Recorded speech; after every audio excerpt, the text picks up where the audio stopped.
Okay, so I guess we'll begin. So the original speaker that was scheduled for this presentation wasn't able to make it. So my talk actually got rejected, believe it or not. But the content is very, very similar to what this guy was going to present. So it's like it's an approximation. It's like 90% of the way there. So we just decided to go ahead and keep the abstract as it was. And I updated the title, but it's pretty much what we're going to talk about it's a talk that targets both Android and iOS platforms with respect to technical risks and solutions. So if we look at the agenda, we're going to talk about the prevalence of app cracking. So the risks associated with hosting your code in an untrustworthy environment such as mobile. We're going to talk about some interesting studies that I had done. We're then going to get into the meat of it and talk about the current threats and risks. And we're also going to talk about we're going to actually show some code examples and where to go for guidance. And talk a little bit about the OWASP project that I'm recently started and heading up to sort of talk about this. This sort of stuff that we're going to be talking about today directly speaks to the OWASP Mobile Top 10 2014 release candidate, which was released yesterday. So this will be a primer for that sort of stuff that you need to worry about within OWASP Mobile Top 10 2014 as it relates to the new category of binary protection. So pay attention. So let's start off and look at some recent studies of some interesting things that are happening in the wild. Well, let's take a step back and sort of look at the change to the threat landscape. So I actually was originally in OWASP as a web pen tester, and over time what was happening was I was getting thrown more and more mobile apps, and I'm not a mobile app expert, or I wasn't at the time, so I was treating most of my mobile app pen tests as you would web apps, doing all of the inspections of services. But there were a few fundamental changes which weren't really understood. I didn't understand at the time when I started doing this maybe 5 years ago. So the traditional landscape is, most of the web application vulnerabilities are stemming from malicious inputs. If you're doing proper data validation and you're mitigating the OWASP top 10, you're probably going to hit most of the major issues. And to mitigate those traditional risks, we consider anything as untrustworthy, which is coming in from the user's browser. And in order to make it trustworthy, we have to do some sort of inspection and validation using data validation controls on the server side. And as I learned through my history at Fortify, we have a set of secure coding techniques which OWASP recommends and endorses for how to implement these particular data validation controls. Okay. And there aren't really any other sources of threats which are considered less likely to occur. Now, in the introduction of mobile computing, we still need to worry about the traditional sources of untrustworthy input coming from web browsers, particularly in the cases of hybrid apps on mobile, which is great. So we still have to worry about secure coding techniques and implementing things correctly. Otherwise, we're still back to the same drawing board of the traditional vulnerabilities that OWASP specializes in. However, we're introducing new sources of untrustworthiness.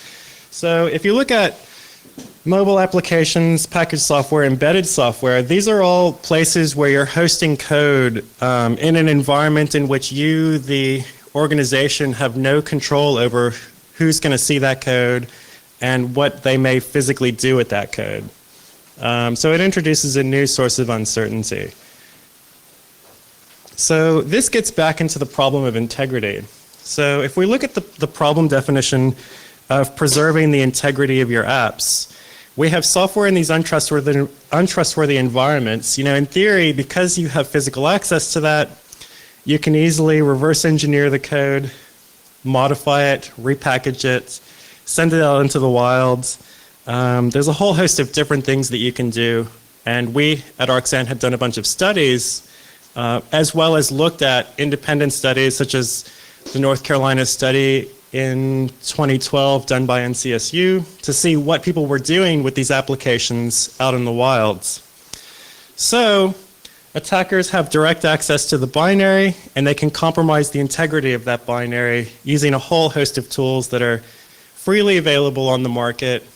And even the most expensive and exquisite tools on the market, such as IDA Pro, will only run you $3,500 a license, which for a nation state, that's trivial.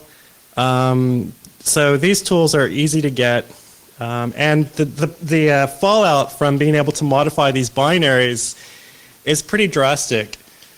The obvious is brand damage, revenue or intellectual property loss through reverse engineering.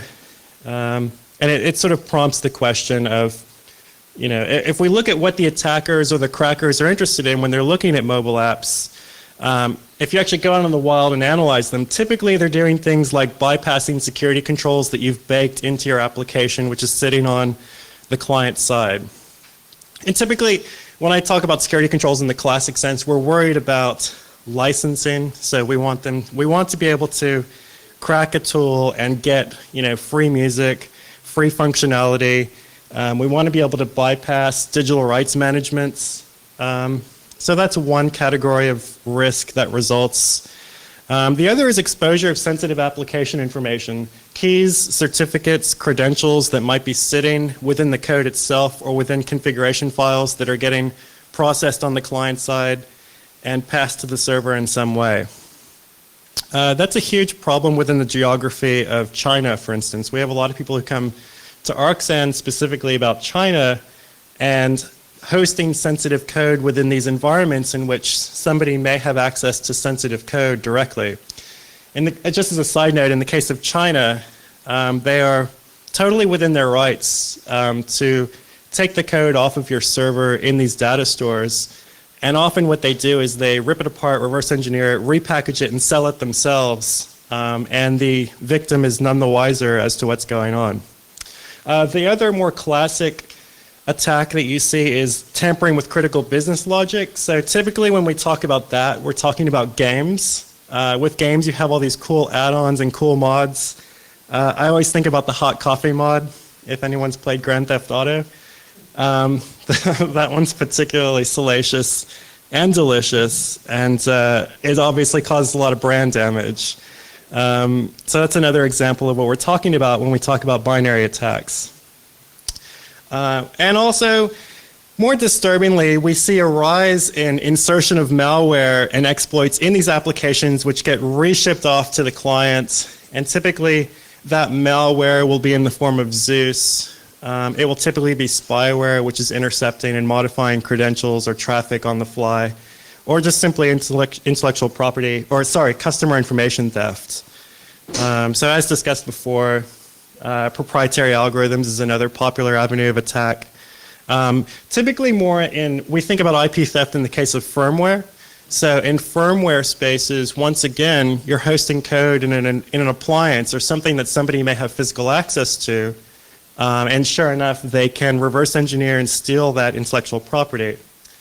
And typically you'll see that in military applications where a nation state will reverse engineer firmware for a missile guidance system, for instance, steal that intellectual property and basically produce their own missile guidance systems using that IP.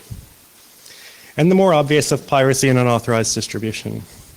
So when I first started looking into this problem space, I wanted to know more about what people were saying out in the wild. So IEEE Security and Privacy in 2012 did its own study of Android and found 86% of what was out there was repackaged forms of a legitimate app in the hopes that the victim would download it, not being the wiser of the legitimate versus the non-legitimate. According to PricewaterhouseCoopers, they did their own study in 2012 and found 90% success rates with ethical hacks. Frost and Sullivan in 2011 had also done its own analysis and said these were number 1 and number 2 threats to their particular organizations. So that was all well and good. But when I joined ArcSand, I wanted to know more about what could we actually find if we looked at the top 100 apps for Android as well as iPhone. So what we did was we took a snapshot at a particular date and said, okay, what are the top 100 iTunes apps? What are the top Android apps? Can we, in fact, go out and find cracked versions of these apps out there? And in 2013, the numbers are pretty disturbing. For Android, 100% of the time, we were able to find cracked versions of those apps. For Apple, the numbers are slightly less, but still not exactly inspiring at a 56% crack rate. And that was for paid. For unpaid, the story wasn't much different. But in the case of paid, if I can give you a free version of something and trick you into downloading and running it for free, in exchange you may get some spyware or malware. I hope you're okay with that. I'm not going to tell you that, but that's great if you're totally willing to buy that. Sadly enough, that's the truth, and that's what a lot of people fall for. So when we actually looked at and did a detailed analysis of these cracks, we found that they were bypassing security controls baked directly within the applications. There was tons of adware and spyware. North Carolina State University did a really good study specifically of this particular question. You can go to there's an NCSU study in 2012 where they do a much more detailed breakdown of the types of attacks that you see. Once again, we saw repackaging and stealing of information about users within their own applications. So what I saw a lot of was, even in hybrid apps, they were modifying the HTML layer, injecting just stupid stuff to transmit usernames and passwords to third-party sites. Really simple stuff, but very, very effective in this space. So we wanted to look also at the financial vertical in particular, and I wanted to know more about banking in particular. It's pretty disturbing. We looked at the top 35 Android banking apps for 2012, and we found 4 common themes. We found you could decompile every single application out there. You could effectively tamper and modify the code of every single app out there. And there were certain things like information leakage within the application itself via symbols and strings. So you could look at you could do a decompilation and see particularly sensitive methods and class fields and things which would be very tempting to modify or inspect if you were an attacker. So that's when I first started going into this problem space. I wanted to be sold on the legitimacy of the problem space. So really, after I realized that this problem space is very legitimate, I had some real hesitations because as an application security consultant, I'm telling people things like, well, you need to do these particular coding techniques. And, one of the questions I used to get asked a lot is, well, if we're doing, certificate-based secure communication with a server on the back end, what happens if somebody modifies these certificates or these signatures on the client sides? That was one example where I was like, okay, this is an integrity issue. And then it was like, crap, I don't really have a good story or a good recommendation around this. So that sort of inspired me to start an OWASP project where we could share the technical expertise that my company has with the OWASP community as it relates to these risks, technical solutions as well. So the first thing I did was I reorganized the risks, and what I wanted to do was I wanted to come up with a tree that describes the types of risks that you need to worry about. And it connects the business risks to the technical risk. And really what we're talking about in this problem space is violation of your code confidentiality as well as the code integrity as well. So there's a whole class of risks that relate to reverse engineering and code modification / injection. So the next slide this is kind of the heart of this presentation. So some people in the audience like to take pictures of the slides. So if you're going to, this is the slide to do it. So what we do is we came up with a technical list of technical risks. We connected them to the business risks so the business community could understand what these risks are, what they will mean for their company. Each particular risk on the OWASP project contains a detailed technical description, It also describes technical recommendations for how to prevent these using different coding techniques. And we also provide external references to studies and independent analysis that shows you the legitimacy of the problem. So we'll briefly go through these particular risks within code modification. So one of the top risks that we saw, which was most prevalent, was repackaging. So a lot of you might have seen the Android repackaging vulnerability. I went to the HP event last year where they dumped all of the details around the actual vulnerability itself. It was really interesting. But the point is what's happening is people are taking Android apps, tearing them apart, repackaging them with an entirely different app, which has a similar look and feel perhaps, and selling them directly on the stores. And sadly enough, they're very effective at it.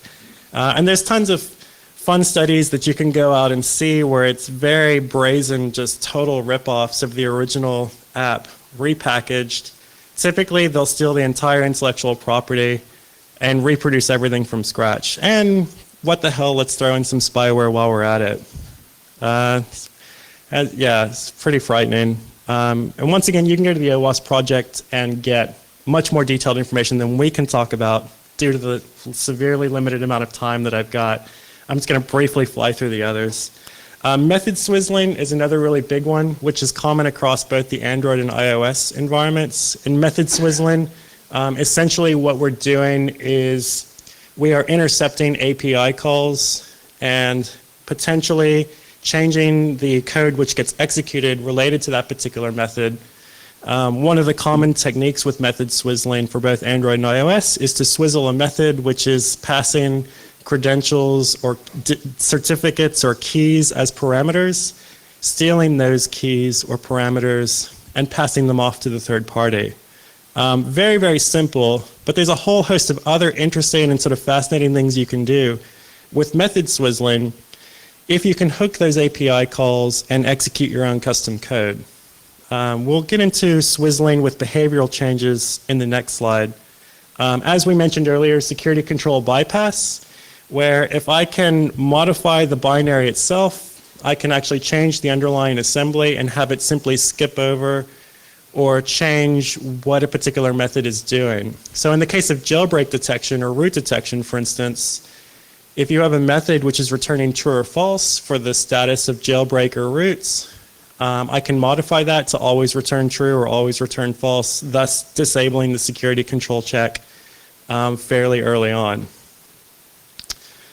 Presentation layer modification is another top risk for code modification, where we're going to essentially modify the HTML, JavaScript, or cascading style sheets within a hybrid app sitting on Android or iOS.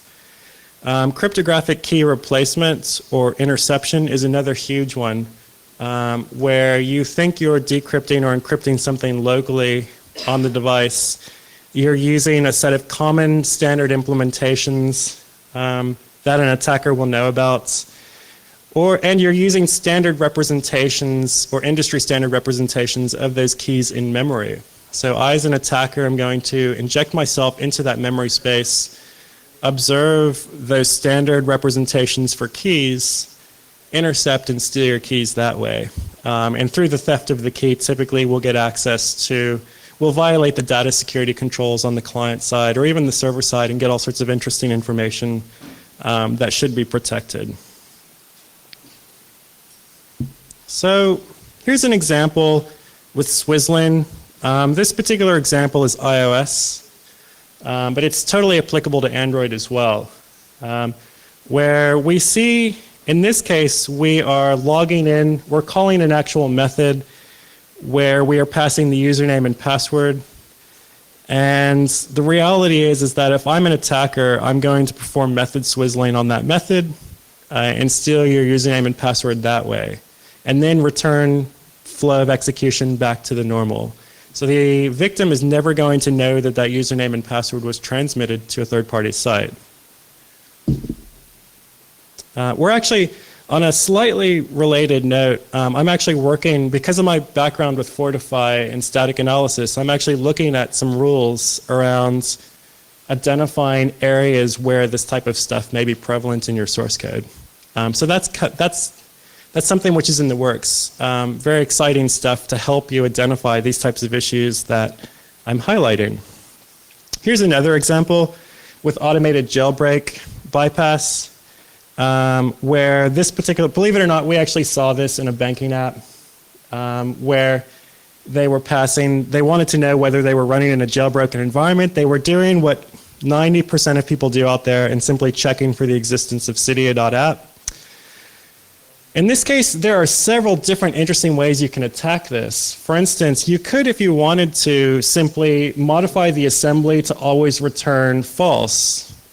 Simply by your malware could basically inject in the binary, modify it, and break it that way. One of the more interesting and lazier ways of doing it is if you can intercept the NS file manager file exists as path method, you can in fact always have it return false in this case. So if I can have it execute my file exists as path method, and if I can check the parameter and say, oh, you're looking for Cydia, no, it doesn't exist, always return false in that case. Otherwise, go back to the normal stack and execute the original method. That's another way of breaking this. And we have a whole host of recommendations around. In that particular case, if you wanted to bypass or stop someone from method swizzling, you would need to execute, I think it's system hook 80 hex on your iPhone device in order to prevent someone from in order to execute the method directly rather than calling it through a library. Because once you call through a library, that's where interception occurs. If you wanted to remediate the original problem, which I'd recommended or described regarding assembly modification, you would need to do a checksum of the actual code which is calling the isJailbroken environment method. And you would probably want to have multiple layers of defense in depth where you're doing multiple integrity checks against other guards or controls which are doing integrity checks. We'll get into that later. So that is a brief flavor of the control flow modification issues that you may run into, or code integrity issues. You also have issues related to the confidentiality of the data itself with reverse engineering. So these are all fairly standard. You can take your binaries and inspect them and do a strings, or you can look at OTool on OS X, and you can very quickly in Android you can do a dex to jar and convert your dex bytecode back to Java and inspect all sorts of things which are being exposed, such as method signatures, data symbols. String tables is another one which is huge. If I can, the number of times I've been able to successfully crack stuff just by looking at string tables, looking at the strings which are stored in your binaries, you can identify all sorts of tantalizing things that are using those strings. So for instance, if I can see cydia.app sitting in your string table, I want to say, okay, which API methods are actually using those particular strings? And then quickly I can identify the code that's actually doing that jailbreak detection and tamper with it, modify it, disable it. There's a whole host of different things. The other disturbing one on this list is application decryption, where Apple goes so far so as to provide you, as part of the iTunes store, they'll provide you a whole set of code encryption to prevent someone from reverse engineering. Unfortunately, their code encryption is easy to defeat. So if I'm the attacker, I'm going to download the app onto a jailbroken device, run a tool such as Clutch. These are all freely available tools. Clutch is a really nice tool for breaking the decryption. We can talk more about it later if you guys want to talk about it. And here are some examples of cryptographic key theft, where we are storing hard-coded keys within the source code itself. Once again, you can do a string table analysis. There are standard representations for encryption keys as well as encryption algorithms that you should be avoiding. So in this case, we can steal the keys that way. Anti-debugger checks is another one which prevents reverse engineering, where at particular entry points within your code, you need to check for the presence of debuggers. That in itself is not trivial. There are a whole host of different things that you need to do and worry about and be clever when trying to detect the presence of a debugger. We can talk about that later. So the practical solutions to our problems. Within your mobile apps, you need to prevent static and dynamic analysis. So you need to prevent reverse engineering. You need to stop someone from being able to crack it, break the decryption, perform reverse engineering using something like IDA-Pro or Hopper. At runtime, you need to stop people from being able to inject their debuggers into your processes. Now that's an interesting one because there are some people who actually want to be able to do that. And that can be a design flaw within your application which encourages dynamic analysis. So this is a trade-off between functionality and protection. Your application, you need it to also be able to detect code modification at runtime. So you could do things like integrity checks and respond accordingly if those integrity checks fail for particular methods or sections of your code. You don't want to do integrity checks across your entire image due to performance reasons. Typically, people don't do that. They typically zoom in on just very small portions. And you also want to protect the protection controls themselves, because if someone detects your particular integrity violation control, they're going to crack that, and you've got to have other people which are watching that as well. And there's a whole host of interesting things that we can talk about. And when you detect these things at runtime, you can respond in a host of different ways. Some people like to phone home, some don't. You can do things like subtle degradation in performance, returning of error levels. I've actually had clients who actually alert directly and just throw a message box on the screen. I think that's pretty dumb. But it's useful for people in the field if they need to identify and diagnose problems. There's a whole art to that, which we'll be talking about in the project. You also need to implement all of these integrity controls using a defense in-depth approach. So this is an actual working example of a military application hosted on a mobile device. In this particular case, our code is at the bottom. We have particular segments of code which we're protecting. We have different levels of coding controls which are included which protect the layers below them. So for instance, here we have an anti-debug guard, and with the anti-debug guard, we are invoking a check for a debugger at a particular point in the methods when something's about to be invoked. Now, if the anti-debugger guard gets violated, then what we can do is at level 2, we have a checksum guard which can validate the integrity of the anti-debug guard itself. And at level 3, we have a checksum guard which is validating the integrity of checksum level 2. Now, this is great because if someone's able to identify and remove this one particular thing, you can quickly see how painful this process becomes to someone who wants to violate the integrity. They not only have to violate this guy, but they have to go that guy, that guy, that guy, all the way up to the top at level 5. It's a very effective strategy for making it as painful as possible. We're not going to guarantee that it's not going to be done, but we want to make it prohibitively expensive. Yeah. No. Yeah. So what the next recommended approach is as you move higher in the stack, you reduce the probability of execution of each of these integrity guards. And the idea is you are creating networks of defense which become unpredictable to the attacker. So they may have thought, oh, I just violated this, therefore it works. But sometime later there's something else which catches it at another runtime perhaps, creating unstable and unpredictable integrity protection schemes. Not unstable, just unpredictable. And the other trick here is we have to make sure that these particular code segments that you're producing don't actually produce consistent binary signatures.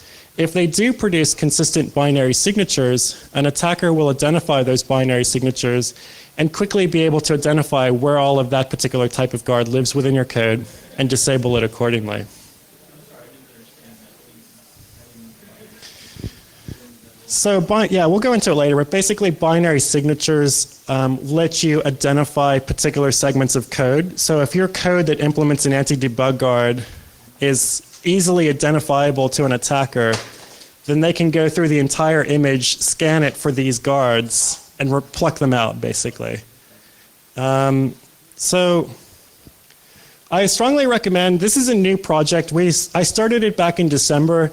It's just getting off the ground, and it goes into much more depth than we were able to talk about today. It's the Reverse Engineering and Code Modification Prevention Project.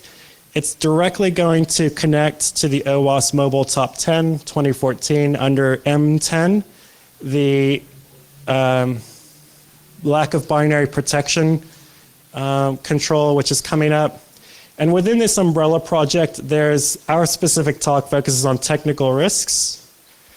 So in conclusions, the unauthorized modifications of Android and iPhone apps is extremely prevalent, extremely common, and often it's overlooked and just people throw their hands up in the air and say there's nothing that can be done about this problem. You just have to accept it. It's simply not the case. And you just have to be really intelligent about how you're implementing and what your control schemes look like. And our project is going to educate you on that. So if you have I strongly recommend checking out this project for guidance. And if anyone wants to contribute any code samples or any ideas or thoughts, I'm totally open to that. Right now it's a one-man team, but we're getting interest from the OWASP mobile security group in contributing to this and working with them on their particular stuff. And if you want to reach out directly to me, that's my email address. And that's my talk at 30 minutes and 50 seconds.